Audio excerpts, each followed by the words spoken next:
Brothers and sisters, we back at it. The Book of Enoch, old trusty Septuagint, and this is the spiritual gumbo. This is the white bull, and we're gonna briefly go back into the creation of Adam real quick, and I want to just touch on. I want to do like a slight review, but I can't. But I do need to do like a recap. So first and foremost, um, we come back into the scripture explaining, as above, so below. Then we explain the first genetics. Then we talk about soul brother number one. Now, the white bull. This is what they call it, a preface or a preface, right? This is before something. Um, to the white sheep, and to explain, I'm going to run down, because there's two different parts of this, of a similar parable. Um, you want me?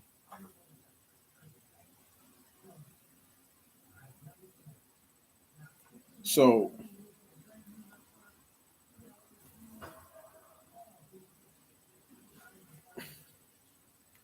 let me just pull up the because I got a bunch of stuff bookmarked, but it's about the parable of the bulls, right?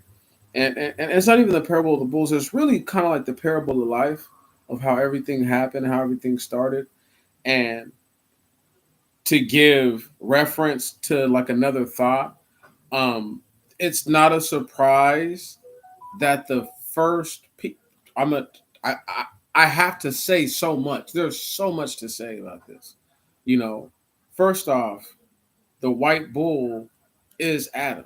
That's not doesn't mean that he's a pale skinned individual. The white bull, the pure one, right? That's a whole nother thing than being, like a white man. And to be like a white man means that the men on the earth aren't white or even white looking. But let me get to this part so that way we can all get there. And this is a really straightforward piece. I just got to read it real quick where we can get this understanding. And then there's another parable though. You know,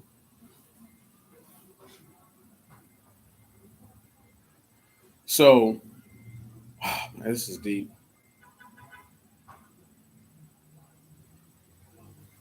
Okay, so this is chapter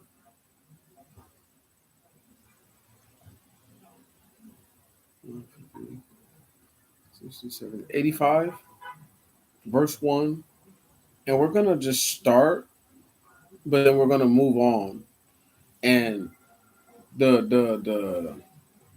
the whole point of this whole thing is to give people the understanding that Adam is the white bull number one, and I want to break down who these other bulls are, but then I want to talk about how the bull it's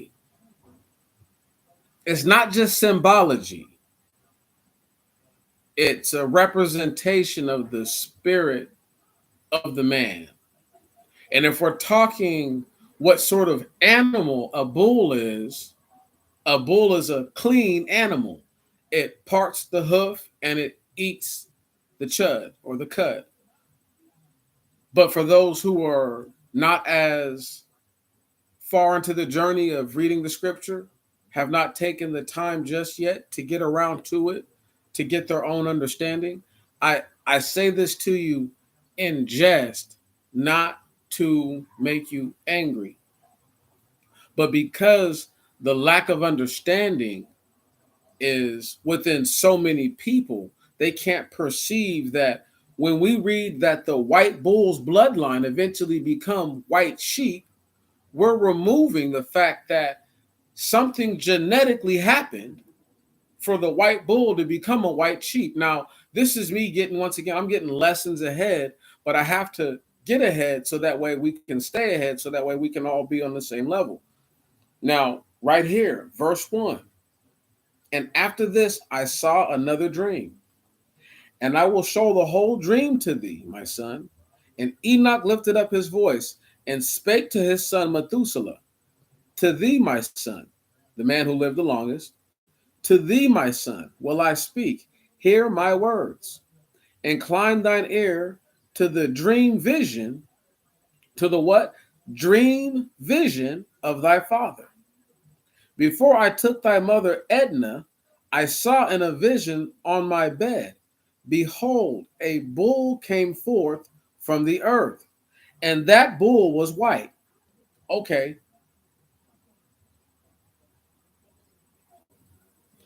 when what man do you know for a fact was mentioned to have being brought forth from the earth?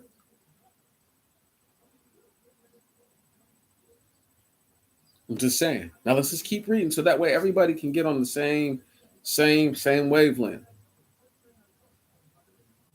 And after it came forth a heifer, and along with this came forth two bulls, one of them black and the other red. And the black bull gored the red one and pursued him over the earth. And thereupon I could no longer see that red bull. But that black bull grew, and that heifer with him. And that heifer went with him. And I saw that many oxen proceeded from him, which resembled and followed him. Now understand, this bull has begotten oxen. They're no longer bulls. Understand. And people are like, oh, ox and a bull are they're to say an ox and a bull are the same is like when people say a dog and a wolf are the same. They're not the same. They're different genera. Right. So we need to understand that just because we're getting the implication of the bull, and don't worry, I'm going to give you my understanding of what I believe is going on here in a second. And that cow, that first one, went from the presence of that first bull in order to seek that red one, but found him not, and lamented with a great lamentation over him, and sought him. And I looked till that first bull came and quieted her. And from that time onward, she cried no more. And after that, she bore another white bull. And after him, she bore many bulls and black cows. So understand,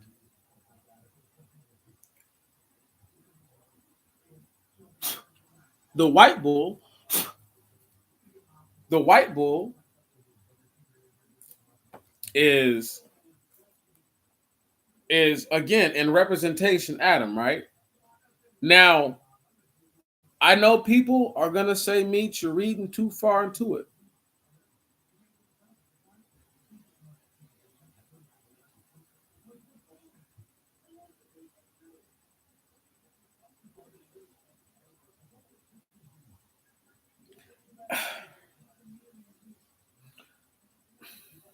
If you look into certain things, you know, bulls, buffaloes, oxen, right? Many a time they'll interchangeably call a female a heifer. Now we all know that the a heifer is a female cow, right? Now later on, it's telling us it uses the word cow and not heifer, and I need y'all to understand what is written down here is what is as it played out. So when we say, just like, where am I at real quick, man?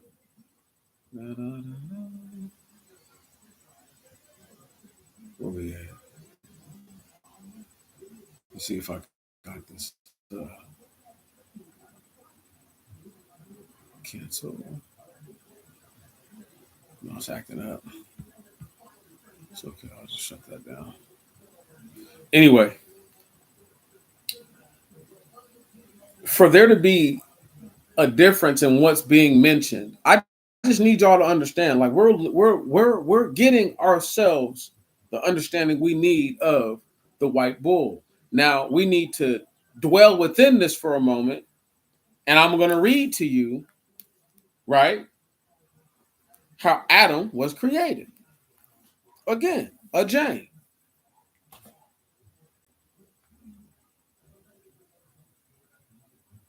Verse 4 of chapter 2. This is the book of the generation of heaven and earth, when they were made, in the day in which the Lord God made the heaven and the earth, and every herb of the field before it was on the field, and all the grass of the field before it sprang up. For God had not rained on the earth, and there was not a man to cultivate it. But there rose a fountain out of the earth, and watered the whole face of the earth. And God formed the man of the dust of the earth, and breathed upon his face the breath of life, and the man became a living soul.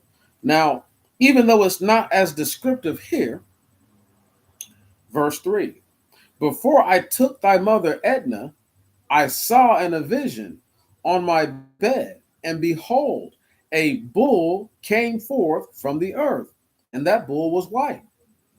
Okay, again, if we're just reading where how Adam is made, right?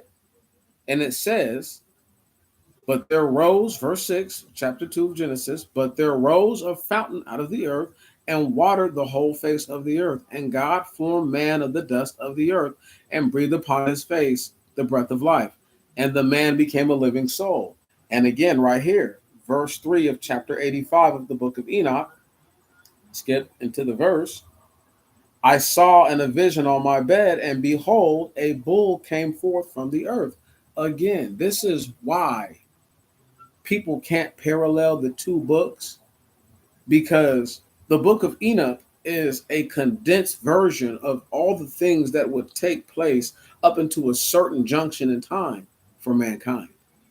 So where Moses is getting a rundown uh as to where his bloodline stands in this predates all the bloodlines you know about. This is what I'm talking about. Like, so if you want to say Indians, Eritreans, Ethiopians, and what they call the Aboriginal, if you wanted to say them, I could live with the fact that you're saying that.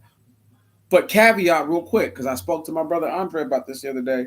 Um, what language do you think the Most High God spake or spoke to one Adam?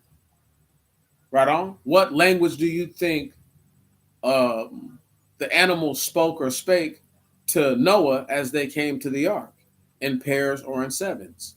Um, I, I only ask because it's important to ask. Now, that being said, the white bull is clearly Adam.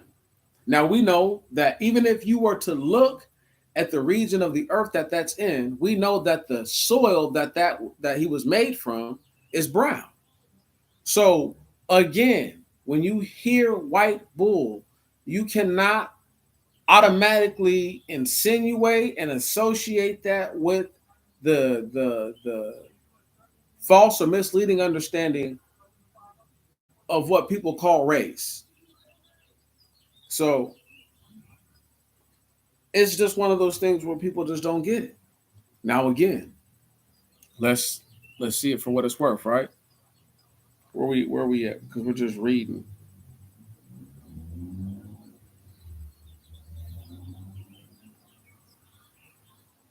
Now here we are. I got to get back to that cow. And that cow, the first one, went from the presence of that first bull in order to seek that red one. Now, that cow, the first one, that first one, now, unless you're assuming that it means the heifer, I'm assuming it means the actual first cow. Again, you could call a female oxen a heifer. You could call a female bison a heifer. And the reason why I say this is because this is edification that made with Adam was a woman. Right on?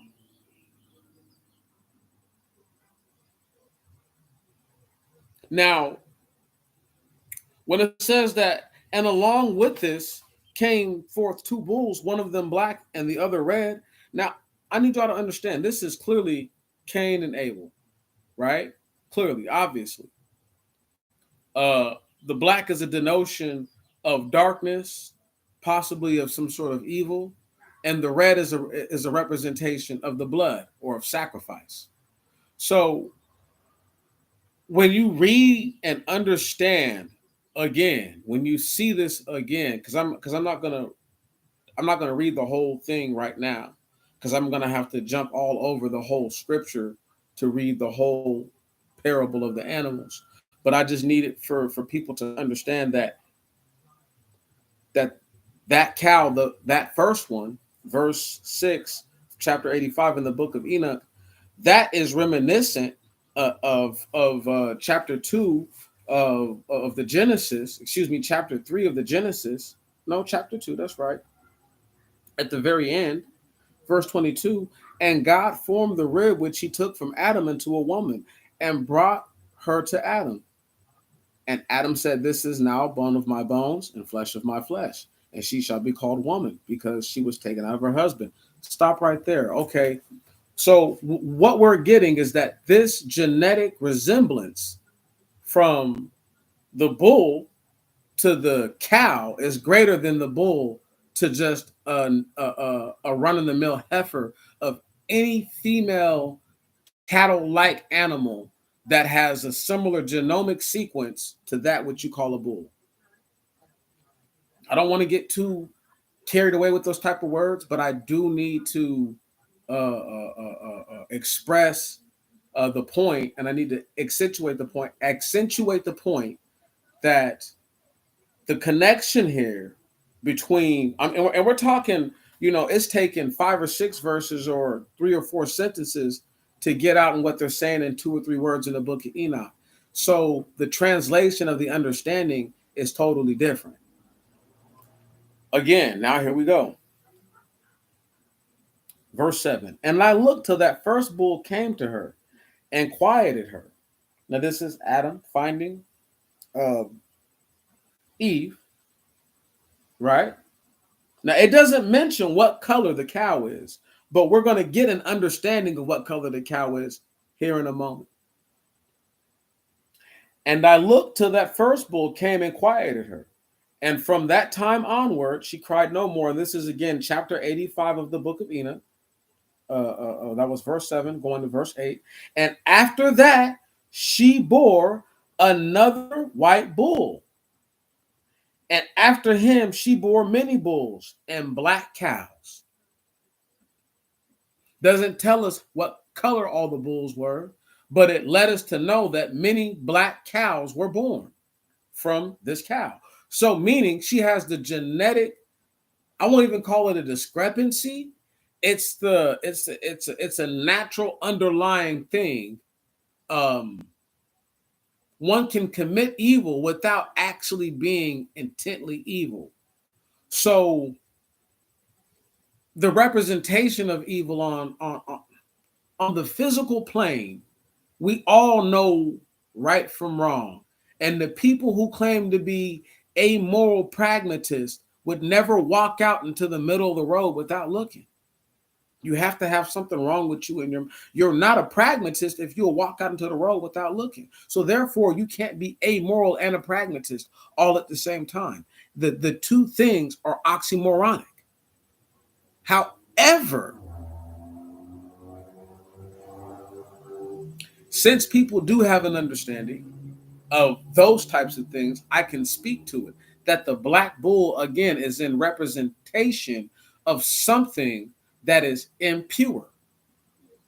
Now, If we wanted to get carried away, I could say that we know for a fact that Eve has something wrong with her because Adam lived that entire time. Ish, I'm not sure what his real name is, but I'm saying he lived that entire time, however long this period of time was, right? Without ever bothering the fruit from the tree of which he was told not to eat.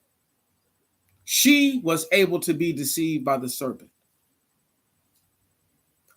These are things that give, once again, you have to appreciate the story in its fullness to really get what I'm saying right now. That for this cow to be a black cow, that means that naturally we're looking at the character manifestation of these people at the very beginning of what we believe is time, okay? And we're looking at what they did to get themselves there. Did Adam eat? Yes. But did he eat before that? No. So we need to look at that and understand that. Is this heifer that's mentioned called the serpent? No, but this something very interesting we should read about the heifer real quick. And it got me to thinking, because everybody's asked this question: who did Cain get married to? Everybody's always asked this question. And it's percolated in my mind this last few weeks. What if Cain married the serpent? But don't worry, we're going to get to all that. Just not right now today. We're going to touch on it. There's so much to undress, and there's so much to uncover, right on, and to unravel and to unwrap and to undo, so that way we can be in a state of understanding. Here we are. Verse 4 of chapter 85 of the book of Enoch. And that black bull gored the red one and pursued him over the earth. Cain killing his brother, overtaking him in the field. And thereupon I could no longer see that red bull. So he's dead. And that black bull grew, and that heifer went after him. And that heifer went with him. Stop right there. There's the point at some point. Okay. At some point, we have to just be honest with ourselves and say, so she went with him, and then it proceeds to say, and I saw that many oxen proceeded from him, which resembled and followed him. Now we're going to skip forward because I need y'all to get a true understanding of what exactly is going on. Now, do I believe that the very first bloodline of people are in representation? Also, some of these things? Surely. But I do believe that they're not the bull. They're oxen. They're bison. They're buffaloes. These are all clean animals. But if you ever wondered why the Egyptians, right, who follow after the Indians, and the Egyptians, quiet as kept, follow after the Ethiopians, right on, all these individuals are their spirit animals. In this junction, I'm not talking about in a purely Hamitic junction. I'm not speaking on in a Japhetic junction. I'm not speaking on in a Gentile pagan junction. I'm speaking on the junction in which a man who predates and is more than a Hebrew. He's more than an Egyptian. He's more than a Roman. He's all these things combined into one because he predates these bloodlines in multiplicity. I'm saying that this account is an account of the people who were spoken on in a particular book. So whether they agree with me or not is not what I'm looking for. Do they understand? And if they can understand that, do they understand what I'm about to read right now? Again, this is chapter 86, verse 1. And again, I saw with mine eyes as I slept, and I saw the heaven above. And behold, a star fell from heaven, and it arose and eat and pastured among those oxen. And after that, I saw the large and the black oxen. And behold, They all changed their stalls and pastures and their cattle and began to live with each other. He's talking about blood mixing right now. This is deep. And again, I saw in the vision and looked towards heaven. And behold, I saw many stars descend and cast themselves down from heaven to that first star. And they became bulls. And they became what? Bulls among those cattle and pastured with them amongst them. And I looked at them and I saw, and behold, they all let out their privy members like horses and began to cover the cows of the oxen. And they all became pregnant and bare elephants and camels and asses. And all the oxen feared them and were affrighted at them and began to bite with their teeth and to devour and to gore with their horns. And they began, moreover, to devour those oxen. And behold, all the children of the earth began to tremble and quake before them and to flee from them. Bam. Okay. So again, we're talking about a situation where if I break it all the way down, right, I have to go into Genesis chapter 2, uh, verse 1. Genesis chapter 1, verse 26. And God said, let us make man according to our image and likeness, and let them skip. Verse 27. And God made man according to the image of God. He made him, male and female. He made them. Okay. Boom. Now, in order to have true understanding of what is going on in this passage, we got to go all the way to Genesis chapter 6, I want to say, where we get a first mentioning of Noah. Verse 2 of chapter 6. And it came to pass when men began to be numerous upon the earth, and daughters were born to them, that the sons of God, having seen the daughters of men, that they were beautiful, took to themselves wives of all whom they chose. Now, there's other parts of this same story that we're going to read, and we're going to tie all this stuff together, all of it, just not right here today. But what we're reading right now is to give us understanding of the white bull, and understanding that the white bull is indeed Adam, and that indeed the white bull gets so watered down at a certain point in his genetic bloodline that the bull are no longer bulls, they're sheep. Something for the people to think about. Did the Christ say he came here for the lost bulls of the house of Israel or the lost sheep? Okay, then. So there's a reason why the Most High God was able to make a covenant with Abraham, different than how he made a covenant with people who come afterwards, because they don't have the genetic constitution like he did. They're watered down. And I'm not talking about, listen, I know folks don't want to hear this because they got a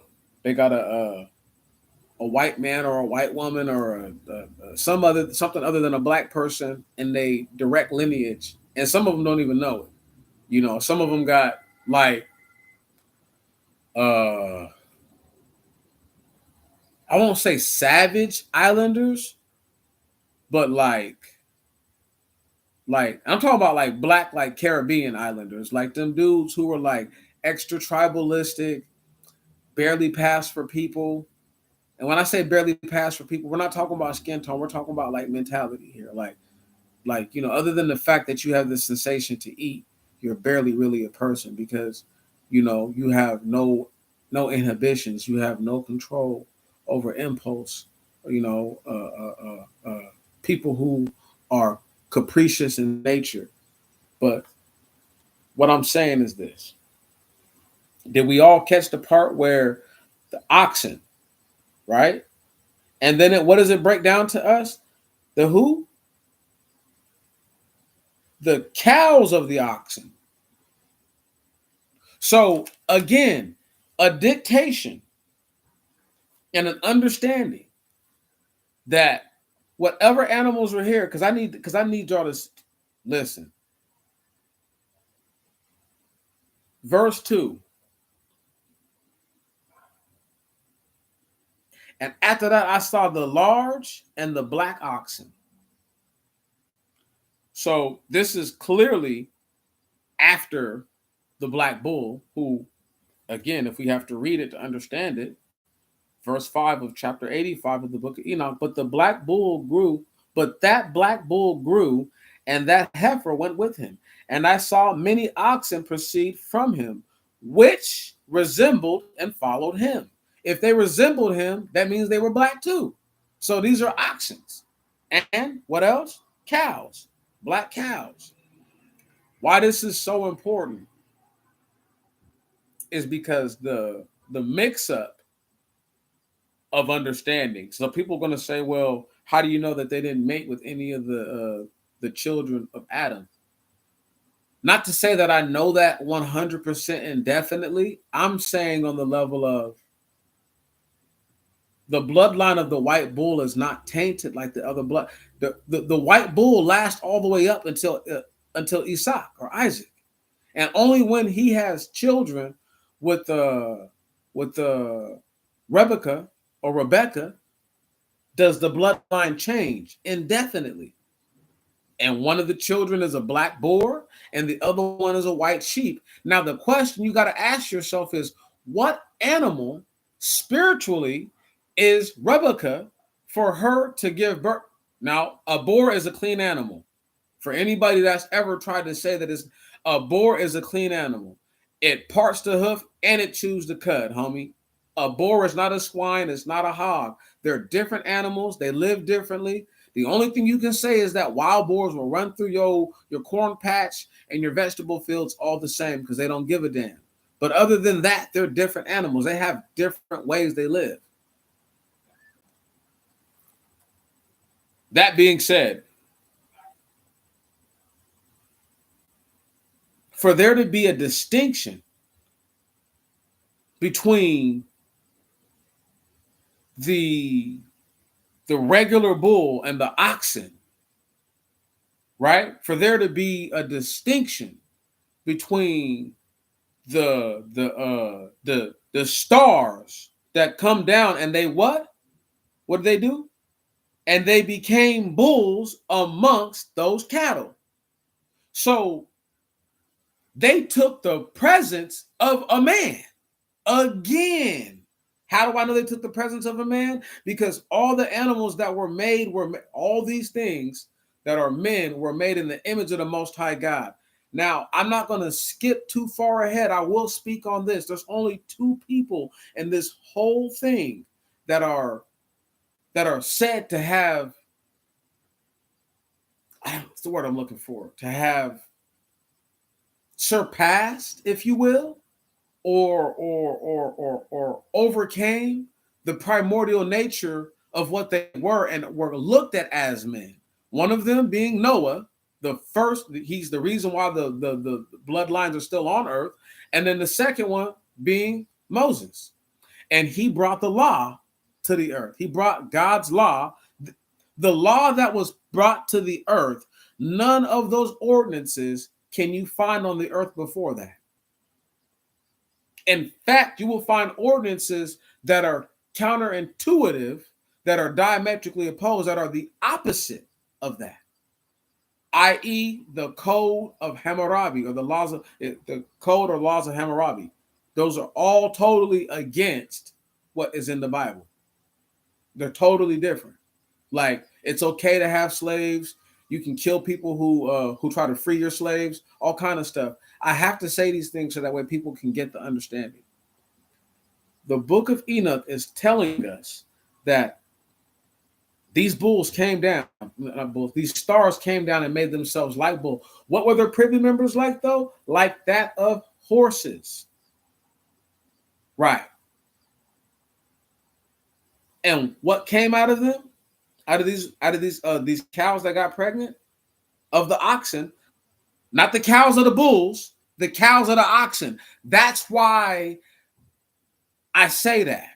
Because I know that the first people who were made are considered oxen, bison, buffalo, whatever you want to say. They're not bulls.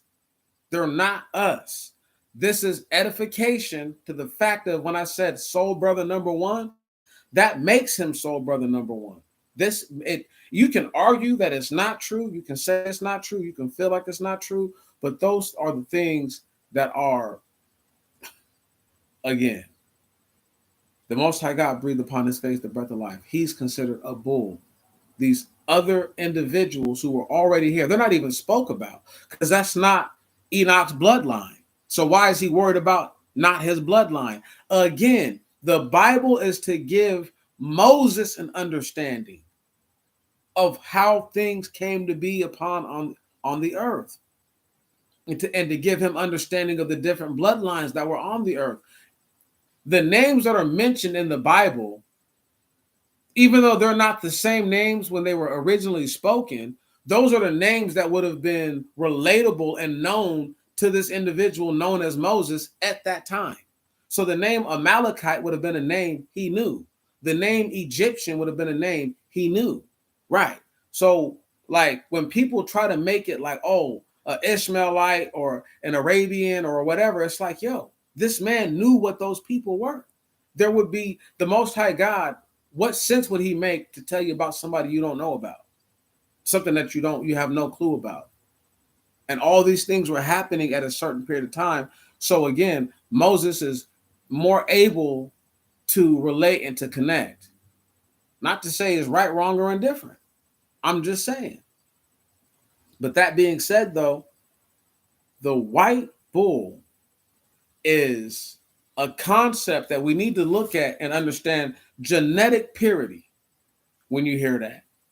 Right on? When you hear white bull, and I'm talking about it, you need to hear genetic purity, because this is the purest version of what it is that we were, that we really come from. So we are in a diminished state naturally, because we're not even a bull anymore. We're looked at as sheep and rams and goats, and some of us aren't even the people who are amongst the people who are just, different, for a want of a more descriptive way to say it, but the spirit that's aligned to them is not that of a sheep. Henceforth, why the stranger can be within you and get high above you, because a stranger who does not have the genetic disposition or biological imperative, as people like to say, they're not going to conduct themselves the same in a particular situation.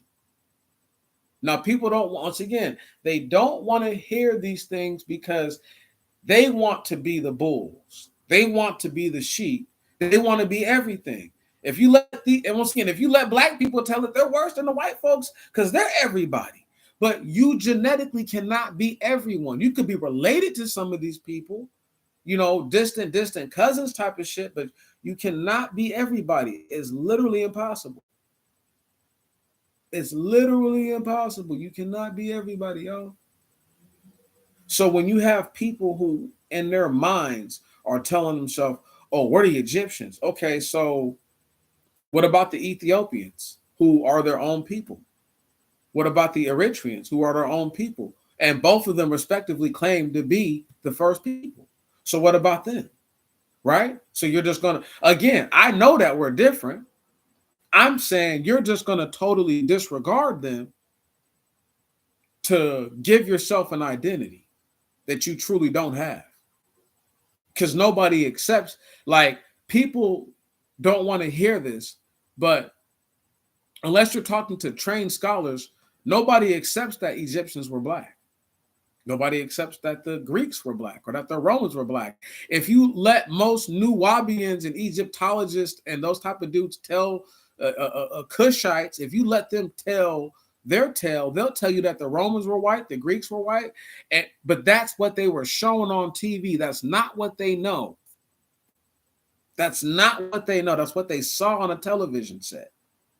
So when you have people who can't even discern from the witchcraft that they were exposed to, as opposed to understanding the region of the earth that these people would have been in at the times they would have been there, it just goes against all natural understanding. So how do you suppose that dudes in Europe don't want to be in the sun right now? How do you suppose they built all those castles? Is it a possibility that some of those castles were built before they got there and they were able to overrun the people up out of them, and then they ran the whole areas down into nothing? Is it a possibility that even though they didn't have to war with one another, they chose to because that's all they knew? Even though there's monitored history of these old civilizations going periods of time, not warring with another, not warring with one another. There might be civil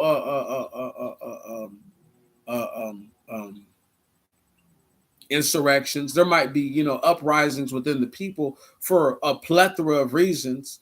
But for them to tell me again that we're these kind of people and they really don't know, it makes me look at them with the side eye, because I'm like, bro, I'm looking at right here, and I'm sure it's telling me that the stars who came down slept with the cows or the oxen.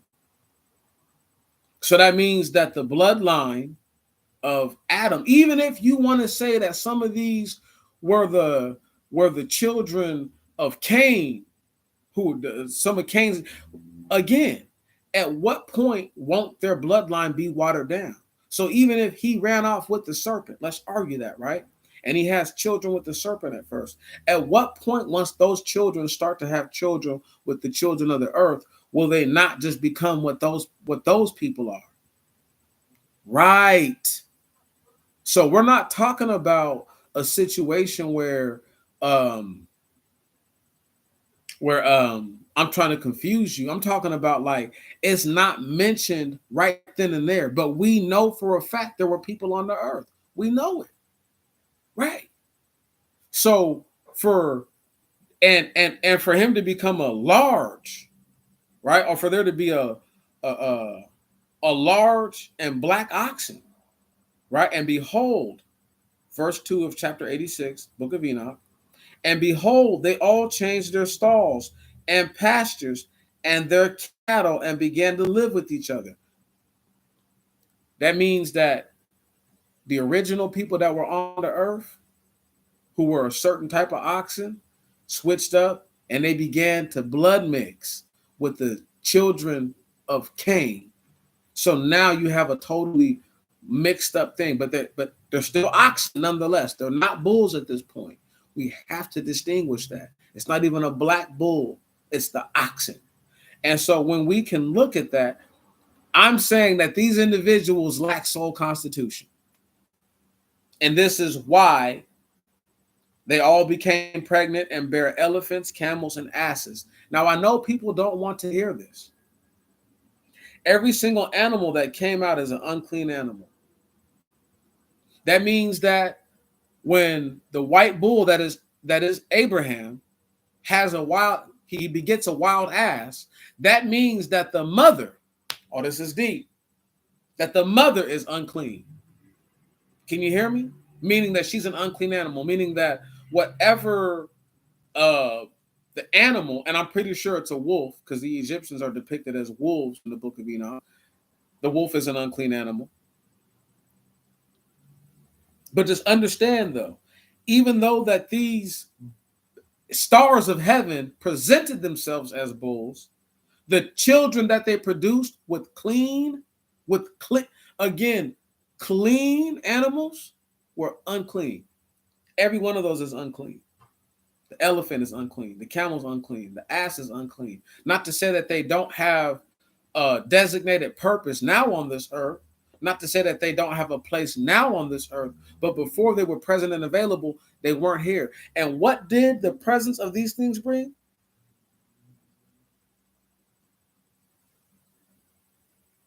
And all the oxen feared them and were affrighted at them, and began to bite with their teeth, and to devour, and to gore with their horns.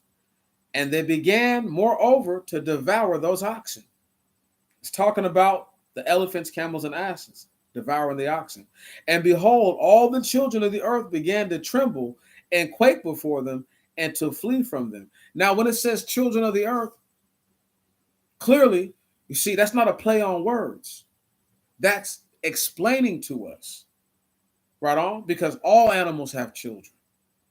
What you call the child of the animal is one thing. But again, if they cannot appreciate that the white bull, that right here, when it says, verse 3, before I took thy mother Edna, I saw in a vision, behold, a bull come forth from the earth. And that bull was white. And again, and God formed the man. Genesis chapter 2, verse 7. One second. And God formed the man of the dust of the earth and breathed upon his face the breath of life. And man became a living soul. Before I get ready to head out here in the next few minutes, I just need y'all to understand this, that as we get into these, and I have to break more into this, I'm going to have to do more real-time elaborations because I can't leave it to my own imagination to imagine that you imagined it. I have to just say it out loud so that way I know that it was that I put forth the thought of what I was thinking.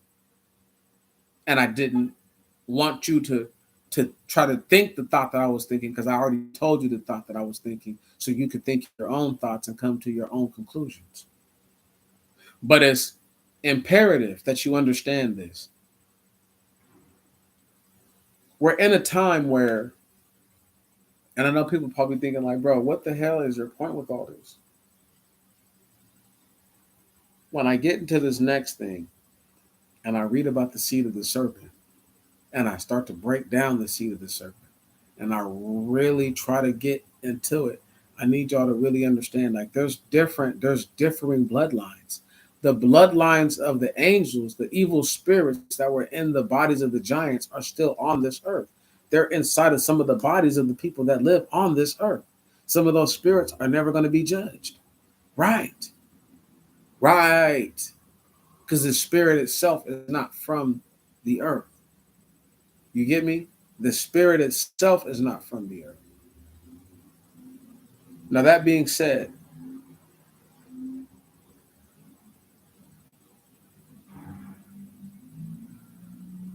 when we're able to look at the bloodline of the serpent and say to ourselves several things honestly, like amphibians are actually reptiles. They're water reptiles. They're literally, that's the only difference is that they live in the water, but they're freaking reptiles. And they want to tell you amphibian.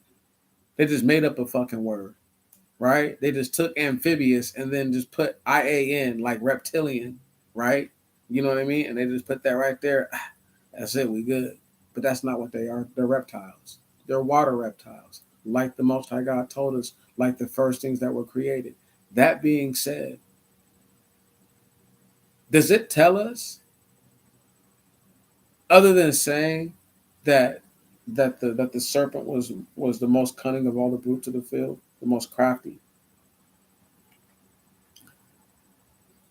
Does it ever, when you hear about Leviathan later and it's referred to as a she, has it ever occurred to anyone that that same Leviathan is the same serpent? Like I've said this years and years and years and years. And again, if we're reading the book of Enoch and it's talking about people in the forms of bulls and oxen and asses and camels and elephants, what makes folks believe or think that there can't be things that are spoke on that are less obvious? Right. Right. It's not impossible. And we leave with this. This is where we leave.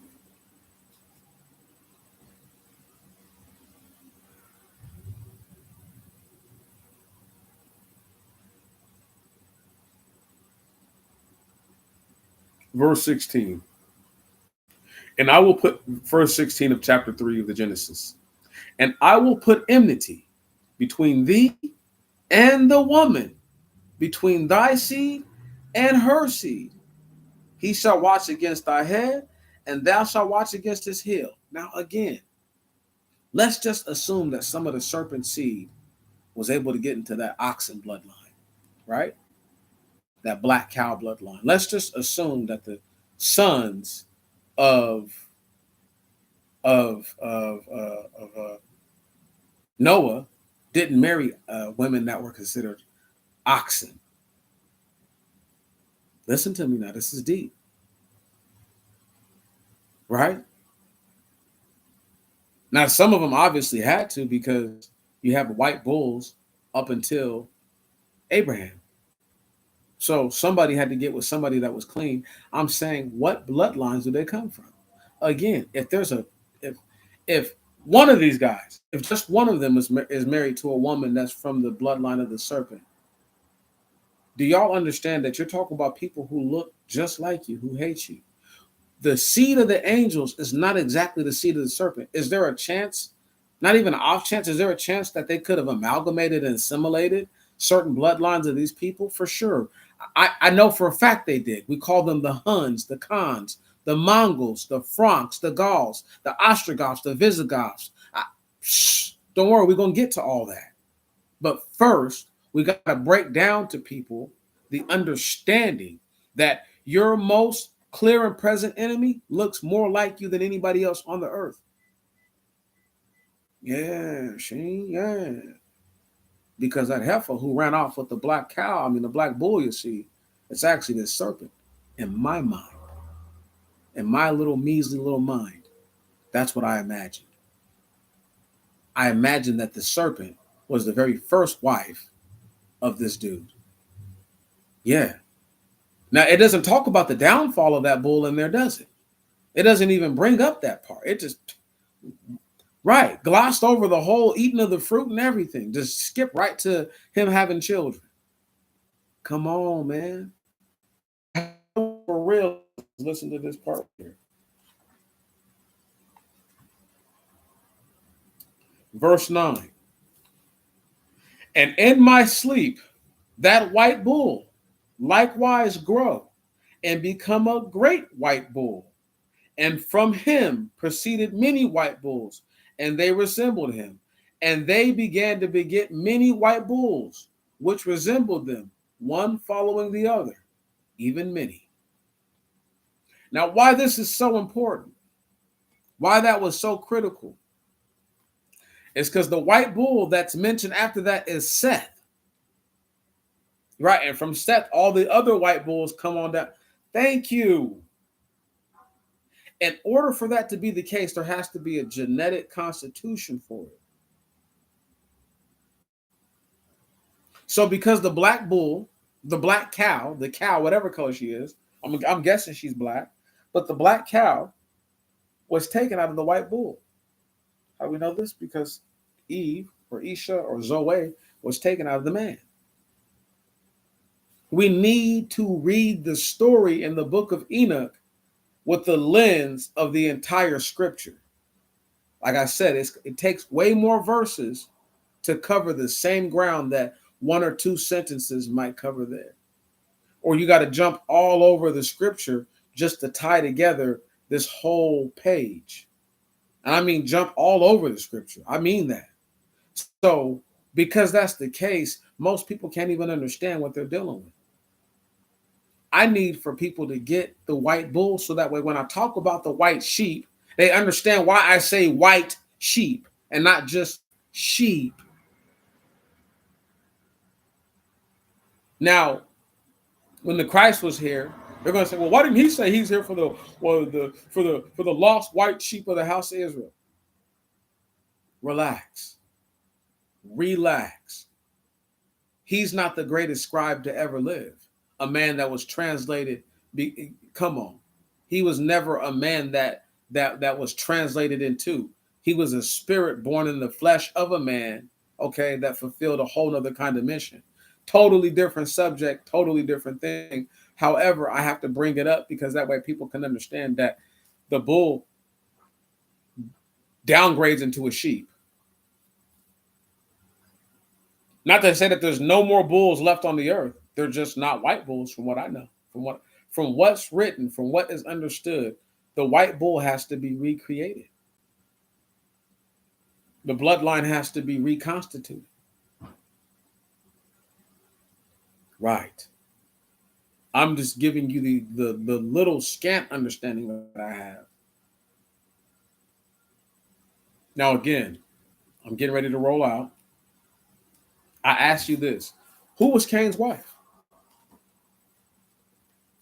Furthermore, who were these other oxen that the oxen changed stalls and changed pastures with and began to live with each other? Who were those oxen? Right. Who are they? Better yet, why is it that people can understand that the term star is representation of an angel? And it's already been told us that the stars are actually angels in the book of Enoch. The book of Enoch expresses that stars are angels. It expresses this. I only say that so that way people can understand that little bit. Before I roll out, I gotta say this.